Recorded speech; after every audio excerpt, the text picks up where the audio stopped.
का कहत रहे के दहिया से चढ़ल फागुन महीना कि जड़े हम घर से निकली कहीना बाबा अरे जने जने जाइयो ने अरे होला हाला अरे हमारे नथिया भइल अरे हमारे नथिया भई लगी के काल ए बलमा बिहार कोनो चलेला नथिया भई लगी के काल ए बलमा बिहार वाला आई होली हो होली है काट मार देगा तारा के बताओ तारा का बुझाई भाई लोग कहने के दानर का जानी कहिया बकाल फागुन महीना कर हम घरवा कभी कभी कहीना जन जन जाइयो ने अरे होला हाला हमर नथिया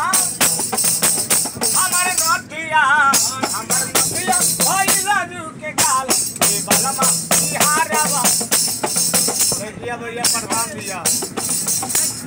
दिया कहे तो का करे हमारी कला मुक्ति होली के बहाने लोग बोले ला मजाक में रंग या वीर हमारा डाले ला फरा बाबा होली के बहाने लोग बोले ला मजाक में रंग या वीर हमारा डाले ला फरा केहू नहीं के कम आई बहुल अब की करा से बोली आई बहुल अब की करा से बोली वीर मुझे सिखा दे बा हमर नदिया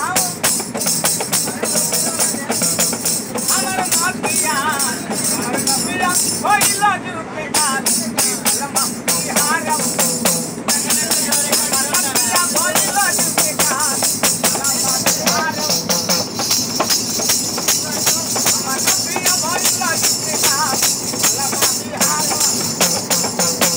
आवड़िया को ओए आवड़िया को ओए अगला स्टेशन अगला स्टेशन पैसा दिया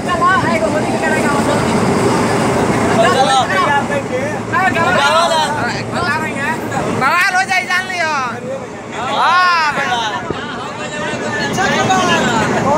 परीक्षा के बाद ठीक बा पूरा गांव एकदम हिला के रख दो ओए भाई रोक लो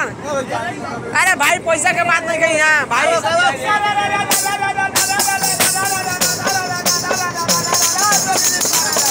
भाई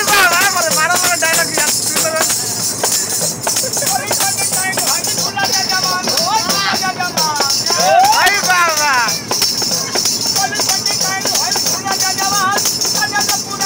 बोला हैया हैया हैया मारा तारा राग मार दे का घबरा देता है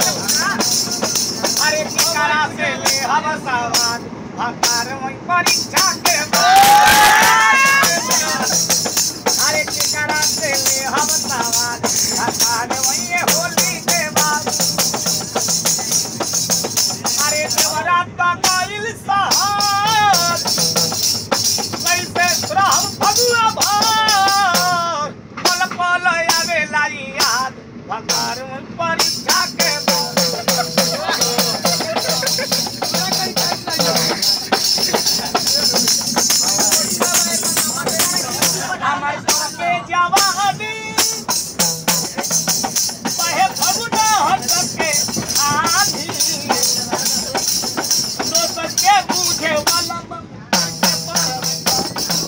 अरे के डाली फसल में खाद